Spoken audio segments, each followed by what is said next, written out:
आज हम पढ़ेंगे पृथ्वी का भौगोलिक एवं जैविक इतिहास। वैज्ञानिकों ने पृथ्वी की रचना की खोज की, मनुष्य के जैविक विकास के बारे में खोज किया, जीवों के जैविक विकास के बारे में खोज किया। अब उन्होंने इसे कुछ भागों में बांटा, मतलब इसे युगों को कई भागों में बांटा गया है।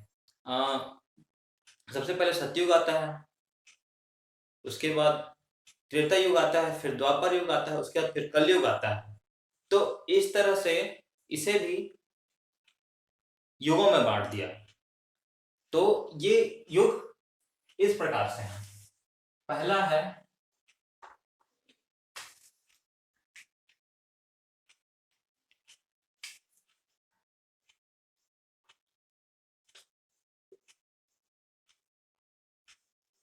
कैम्ब्रियन युग, कैम्ब्रियन पूर्व युग, कैम्ब्रियन पूर्व कैम्ब्रियन पूर्व युग।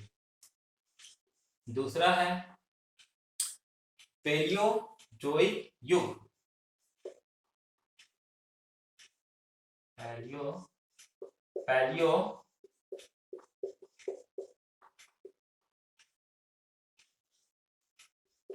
युग। तीसरा है मीसोजोइक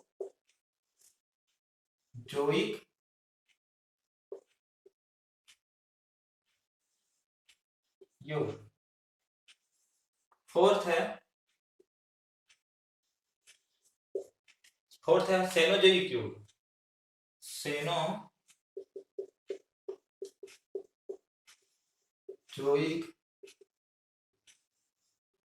युग।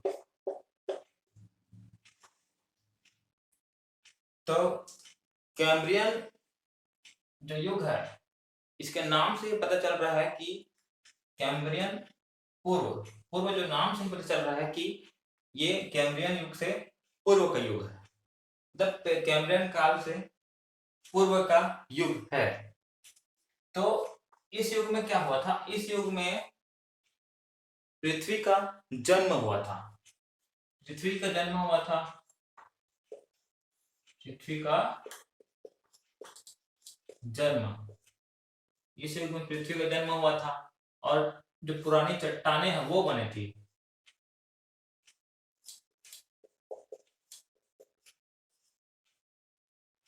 चट्टानें, पुरानी जो चट्टानें हैं उनका निर्माण हुआ था। तो जो उसके बाद आता है पैलियोजोइक युग। अब पैलियोजोइक युग है, यहाँ क्या हुआ था? यहाँ जीवों की उत्पत्ति हुई थी, यहाँ जीवों की उत्पत्ति यहीं से हुई थी। मतलब इस टाइम पे जीवों की उत्पत्ति हुई, पहाड़ों का निर्माण हुआ इसी समय पे।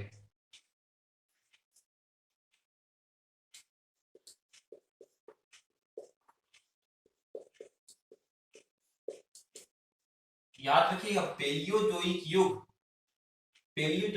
किससे संबंधित है, ये क्वेश्चन आ सकता है। जीवों की उत्पत्ति, ऑप्शन रहेगा जीवों की उत्पत्ति, मनुष्य की उत्पत्ति, चट्टानों की उत्पत्ति, या फिर ये कह सकते ये पृथ्वी की उत्पत्ति। चार ऑप्शन आ सकते हैं, चार ही ऑप्शन आते हैं ज्यादातर एग्जामों में। आजकल तो 5 भी आना शुरू हो गया है। जीवों की उत्पत्ति, पहाड़ों की उत्पत्ति। वैज्ञानिकों ने शोध करके यह पता लगाया कि जो इंडिया में मध्य प्रदेश जो इलाका है उसमें विंध्य पर्वत और धारवाड़ का पर्वत, ये दोनों पर्वत इसी युग से हैं, पैलियोजोइक युग से।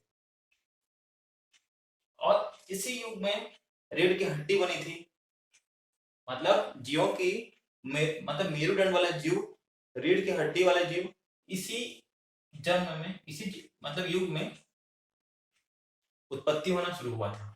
उसके बाद मीसोजोइक युग, मीसोजोइक युग में डायनासोर बने थे, डायनासोर की उत्पत्ति हुई थी, डायनासोर की उत्पत्ति।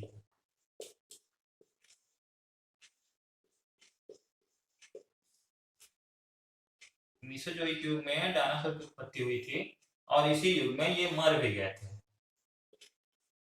मर भी गए थे। इसी युग में डायनासोर मर भी गए थे। उसके बाद सेनोजोइक युग, इस समय पे क्या हुआ, इस समय सेनोजोइक युग, ध्यान देने वाली चीज है यहाँ पर, ध्यान देने की बात यह है कि इस युग में मनुष्य की उत्पत्ति हुई थी।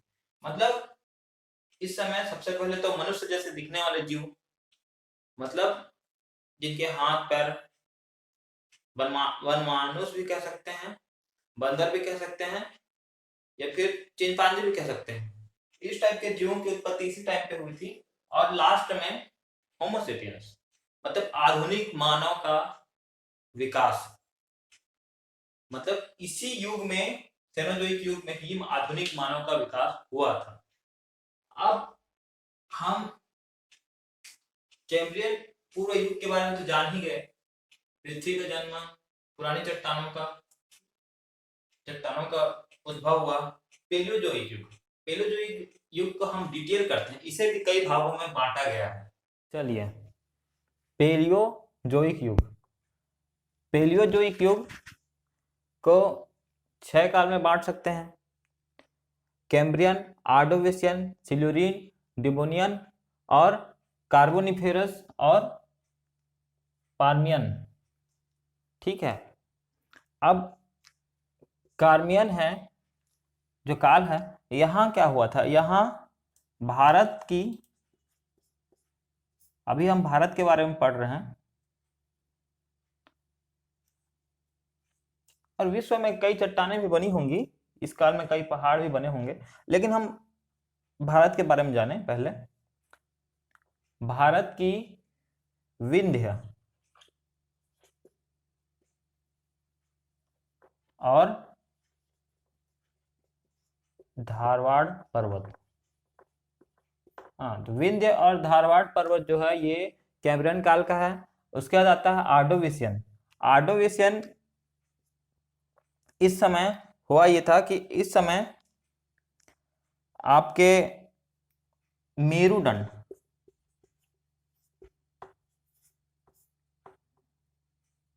छोटा हो गया, मेरुदंड,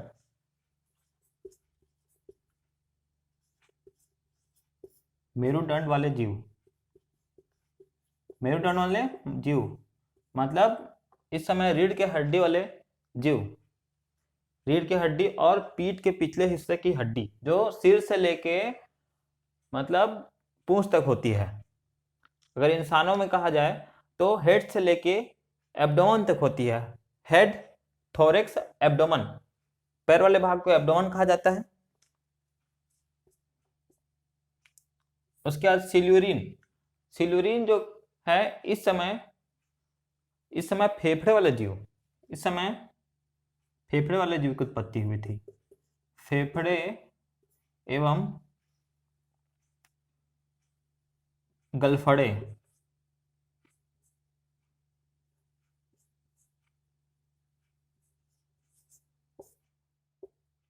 फेफड़े और गलफड़े वाला जीव, मतलब कि फेफड़े और मछली,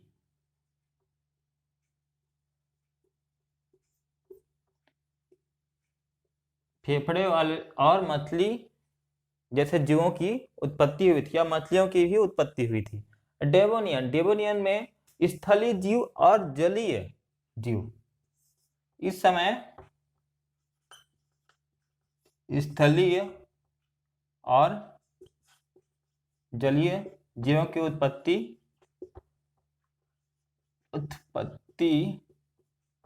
हो गई थी। फिर उसके बाद आता है कार्बोनिफेरस। जो कार्बोनिफेरस है इस समय रीढ़ की हड्डी वाले जीवों की उत्पत्ति हो गई थी, मतलब जंतु की उत्पत्ति हुई थी, रीढ़ की हड्डी वाले जंतु, मैंने यहाँ जंतु कहा है और यहाँ जीव कहा है, जंतु, जीव का मतलब है जीव कहीं भी रह सकता है, पानी में रह सकता है, जमीन में रह सकता है, या हवा में भी रह सकता है। हवा में तो खैर नहीं रहेगा, वो भी पृथ्वी पे। जीव में रहेगा, जमीन में रहेगा और पानी पे। तो कार्बोनिफेरस जो काल है, इस समय रीढ़ की हड्डी वाले जंतुओं का की उत्पत्ति हुई थी। और पार्मियन पार्मियन जो काल है, इस समय उत्पत्ति हुई थी आधुनिक कीट, मतलब मॉडर्न इंसेक्ट। ठीक है, इस समय आधुनिक कीट, कीटों को भी कई भागों में बांटा गया है। मैंने खाली आर्थ्रोपोडा गण के बारे में पढ़ा है। ठीक है, आर्थ्रोपोडा के बारे में ही मैंने पढ़ा है,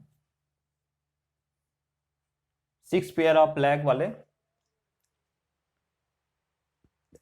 तो इस तरह से पेलियोजोनिक युग का इस तरह से बंटवारा किया गया और इन भागों में बांटा गया।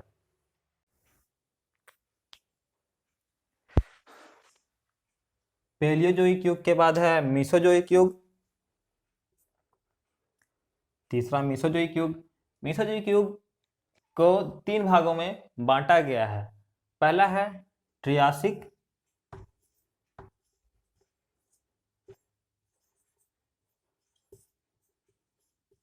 ट्रियासिक काल कह सकते हैं। दूसरा है जुरासिक, दूसरा है जुरैसिक। तीसरा है क्रिस्टेशिया,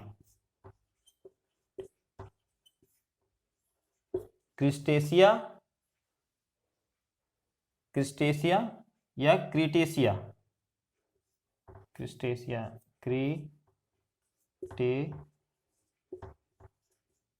क्रीटेशिया, तो क्रीटेशिया या क्रिस्टेशिया। तो इन तीनों भागों में जो मीसोजेनिक युग है, इसको डिवाइड किया गया, विभाजित किया गया। जो ट्रियासिक जो युग है, यहाँ रेंगने वाला जीव,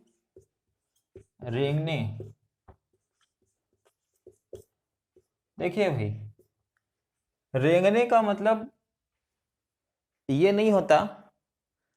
देखिए, हमारे यहाँ, मैं छत्तीसगढ़ से हूँ, छत्तीसगढ़ में क्या कहते हैं, रेंगने का मतलब चलना होता है, पैदल चलना। तो असल में रेंगने का मतलब, यहाँ जीवों के अगर बारे में बात करें तो रेंगने का मतलब होता है जमीन से सट के खिसकना। मतलब कि इसमें कुछ जीव आते हैं, जैसे इसमें सांप आते हैं, जोंक आते हैं। इस तरह के जीवों की उत्पत्ति हुई इसी समय। और उसके बाद देखिए, मनुष्य भी जब पैदा होता है तो डायरेक्ट चलना शुरू नहीं करता। वो सबसे पहले रोता है, गाता है, फिर उसके बाद वो अपना, मतलब वो सिर टिकाता है। सिर की जो हड्डी है ना, वो नहीं बन पाई होती है, मजबूत नहीं हुई होती है, वो ठोस बनती है। उसके बाद वो सिर टिकाता है। सिर टिकाने के बाद क्या करता है कि वो बैठना सीखता है। बैठने के बाद क्या करता है कि वो, मतलब घुटने के बल चलना सीखता है, घुटने के बल चलना सीखता है। उसके बाद क्या होता है कि वो पैर के बल खड़ा होना सीखता है। खड़ा होने के बाद वो क्या करता है, वो धीरे धीरे चलना सीखता है, फिर धीरे से दौड़ना सीखता है। तो इसी तरह से जीवों की उत्पत्ति भी हुई। पहले रेंगने वाले जीव हुए, ठीक है। उसके बाद जुरैसिक, तो ट्रियासिक काल में रेंगने वाला जीव हुआ, जुरैसिक। अब जुरैसिक के बाद जुरैसिक आता है। जुरैसिक का नाम काफी सुना सुना है। जुरैसिक जो है, ये डायनासोर काल से है। मतलब इस समय डायनासोर की उत्पत्ति हुई। देखो भाई, डायनासोर की उत्पत्ति इसी समय हुई। डायनासोर कई प्रकार के खोज किया गया है, तो उस समय काफी मतलब कई तरह के जीव सुनने में आया इस समय। जमीन पे चलते थे, मांसाहारी भी थे डायनासोर, शाकाहारी भी थे, उड़ने वाले डायनासोर भी थे। तो इस तरह से इस तरह के जीवों की उत्पत्ति हुई।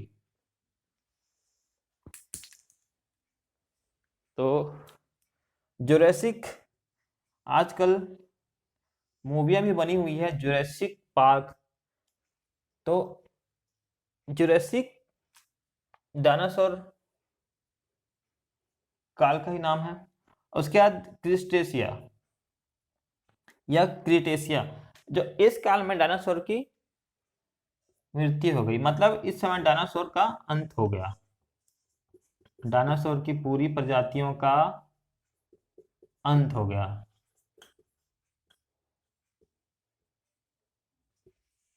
सेनोजोइक युग के बारे में देखते हैं, चलिए। तो मीसोजोइक युग के बाद सेनोजोइक युग का उदय हुआ। मतलब इस समय सीनोजोइक युग का आरंभ इसी समय हुआ। इस युग को दो काल में बांटा गया है, टार्सियरी और क्वाटरनरी। टार्सियरी और क्वाटरनरी। अब टार्सियरी को अध्ययन के दृष्टिकोण से 6 भागों में बांटा गया है, पेलियोसिन, सियोसिन, ओलिगोसिन और मायोसिन और पियोयोसिन। इन 6 भागों में बांटा गया है। अब क्वाटरनरी को 2 भागों में बांटा गया है, प्लेस्टोसिन और होमोसिन। इसको 2 काल में बांटा गया है। प्लियोसिन के समय क्या हुआ था? छोटे स्तनधारी जीव। इस समय छोटे स्तनधारी जीव में कौन कौन से आते हैं? चूहा जैसे जीव, चूहा चुचुंदा जैसे जीव। इस समय इस काल में चूहा रैबिट, चूहा और जैसे जीवों की उत्पत्ति हुई। और ईसोसिन, इस समय ईसोसिन काल में किस किस तरह के जीवों की उत्पत्ति हुई? इस समय खरगोश, गैंडा,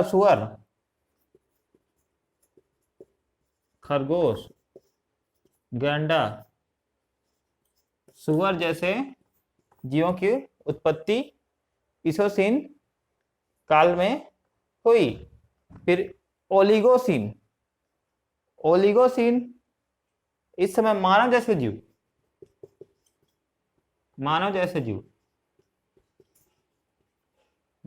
में बंदर आते हैं।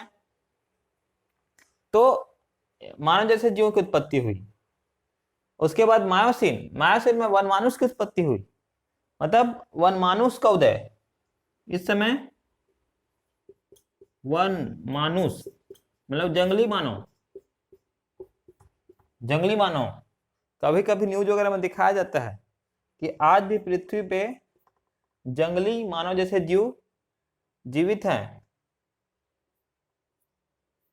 पर विलुप्त अवस्था में है, लेकिन फिर भी जीवित हैं। उसके बाद पियोयोसिन के समय, इस समय आरंभिक मानव का काल कहा जाता है इसको।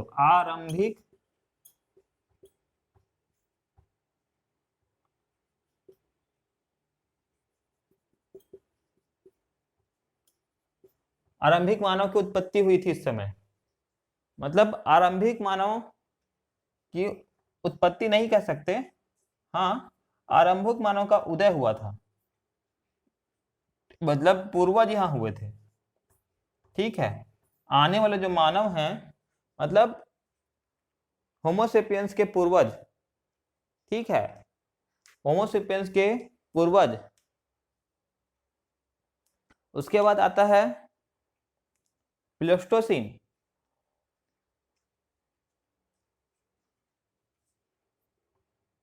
प्लेस्टोसिन पे आदि मानव, आदि मानव, आदि मानव मतलब देखिए प्लेस्टोसीन के समय जो टारियार्सी है, इस काल में जो ये प्योसियोसीन कालखंड है, इस समय आरंभिक मानव का उदय हुआ था। मतलब भविष्य में मानव बनने की जो प्रवृत्ति है, उस टाइप के जीवों की उत्पत्ति इस समय हो गई थी। मतलब मनुष्य से मानव बनने की प्रक्रिया में आ गए थे, उसके बाद आ गए थे। सेकंड हम देखते हैं क्वाटरनरी। क्वाटरनरी को दो भागों में बांटा गया है, प्लेटोसीन और होमोसीन। तो जो प्लेटोसीन है, इस समय अफ्रीका में मानव की उत्पत्ति कहाँ हुई थी? अफ्रीका में, अफ्रीका, अफ्रीका में आदि मानव के रूप में, आदि मानव, अफ्रीका में आदि मानव के रूप में वहां मनुष्य की उत्पत्ति हुई थी। फिर उसके बाद हुआ यह कि होमोसिन, ठीक है। अब देखिए आदि मानव को क्या कहा जाता है? रामापेसिकस, रामापेसिकस, रामापेसिकस, रामापेसिकस कहा जाता है। तो इस तरह की आदि मानव की उत्पत्ति हुई अफ्रीका में। उसके बाद होमोसिन, आदि मानव के बाद वो आ गए, वो होमोसिन कालखंड में आ गए। होमोसिन कालखंड इस समय आधुनिक मानव में, आधुनिक मानव के रूप में विकास हुआ, ठीक है। इस समय आधुनिक मानव या सभ्य मानव के रूप में विकास आरंभ हुआ।